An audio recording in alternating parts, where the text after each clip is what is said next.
উক্ত অনুষ্ঠানের সভাপতি সহ মঞ্চে উপবিষ্ট সম্মানিত সমস্ত ব্যক্তিবর্গ সহ সামনে যারা আছেন, ভাইয়ের মতো, বাবার মতো, কাকার মতো, আমি দুঃখিত আমি এখনো কোনো মা বোনকে দেখতে পাচ্ছি না। আছে, আচ্ছা, পাশে আছে আমার মা বোনেরা। সবাইকে আমার সালাম, আসসালামু আলাইকুম। আমি ডাক্তার শাহনাজ বেগম, আমাকে অনেকে চেনেন, অনেকে নাম শুনেছেন। আর আমার ছোট ভাই বাসার ঢাকা ভার্সিটিতে পড়েন, ছাত্রলীগের কেন্দ্রীয় উপনাট্য এবং বিতর্ক বিষয়ক সম্পাদক। সে বলে গেছেন আমার পরিচয় অনেকটা। তো যাই হোক, আমি এই মঞ্চে মূলত দাঁড়িয়ে আছি। আমি কয়েকদিন আগে শুনলাম যে একটা ঐতিহাসিক একটা মাঠ, যেখানে এরকম একটা সুন্দর বৈশাখী মেলা হয়, সেটাও শুনলাম আজকের সভাপতি আমার ছোট ভাই শরীফুল ইসলাম সবুজের কাছে। তো যাই হোক, তার সাথে কথা বলে বললাম যে হ্যাঁ, এই অনুষ্ঠানে আমি যাব এবং এখানে আমি অনুষ্ঠানও দেখব।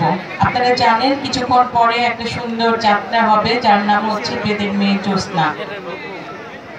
তো সবাই উপভোগ করবেন আশা করি। আমি শুধু একটা কথা বলতে চাই, আমি এখানে আসছি আরেকটা কারণে, সেটা হচ্ছে আমার স্বামী অধ্যাপক রফিক রাসেল। উনি সখীপুর অনার্স মহিলা কলেজের প্রফেসর। আর সাংগঠনিক পরিচয় হচ্ছে উনি সখীপুর উপজেলা আওয়ামী লীগের সহসভাপতি এবং টাঙ্গাইল ডিস্ট্রিক্ট আওয়ামী লীগের উপদেষ্টা মণ্ডলীর সদস্য। উনি সামনের উপজেলা নির্বাচনে চেয়ারম্যান পদপ্রার্থী। আমি আশা করব আপনার একজন সৎ লোক হিসেবে, একজন ভদ্রলোক হিসেবে এবং ত্যাগী নেতা, কথাটা ইদানিং খুব বেশি প্রচলন, তারপরে বলবো উনি ৪৫ বছর রাজনীতি করেছেন কিন্তু কখনো নির্বাচন করতে পারেন নাই, যার জন্য ওনাকে বলা যায় যে একজন ত্যাগী নেতা। এবার উনি নির্বাচন করার একটা সুযোগ পেয়ে গেছেন। কেন পাইলেন? কারণ এখন নৌকা নাই। নৌকা যেহেতু নাই, অতএব উনি নির্বাচন করতে পারতেছেন, এটা একটা সুযোগ। আর আপনাদের সুযোগ হচ্ছে, যেহেতু নৌকা নাই, কেউ এসে আপনাদেরকে জোর করে বলতে পারবে না যে এই ভদ্রলোককে ভোট দিতে হবে যেহেতু তিনি নৌকা মার্কা পেয়েছেন। আপনাদের উপর সম্পূর্ণভাবে সুযোগ দেওয়া হলো, আপনাদেরকে ক্ষমতা দেওয়া হলো, যাতে আপনারা যোগ্য একজন ব্যক্তিকে আপনারা নির্বাচিত করে ওই পবিত্র চেয়ার, যেটা চেয়ারম্যানের চেয়ার, সেখানে বসাতে পারেন।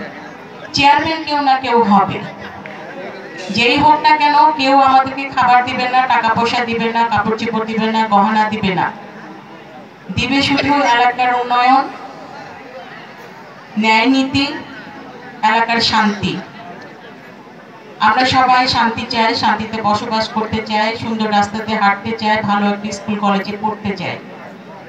এরকম যদি আমরা আশা করি, তাহলে সে সৎ লোকটাকে আমরা পছন্দ করব আশা করি।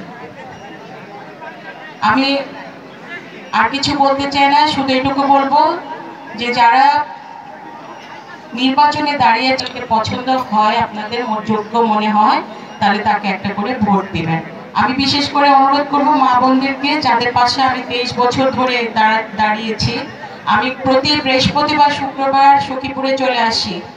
আমি একটা মেডিকেল কলেজের সহযোগী অধ্যাপক, অনেক দায়িত্ব আমার থাকে, সেগুলো শেষ করে আমি চলে আসি। ছুটির দিনটা আমি সখীপুরের মা বোনদেরকে সেবা দেই। অনেক জটিল অপারেশন আছে, জটিল রোগ আছে, যেগুলো চিকিৎসা এখানে হয় না। যে চিকিৎসাগুলোর জন্য হয়তো ঢাকা মেডিকেল, ময়মনসিংহ মেডিকেল অথবা টাঙ্গাইল মেডিকেলে যেতে হতো, সেই চিকিৎসাগুলো কিন্তু আমি সখীপুরে এসে দিয়ে যাচ্ছি। তো আমি মা বোনদের পাশে আছি। মা বোনরা সমস্যায় পড়লে আমার কাছে যাবেন, আমি তাদেরকে সহযোগিতা করি।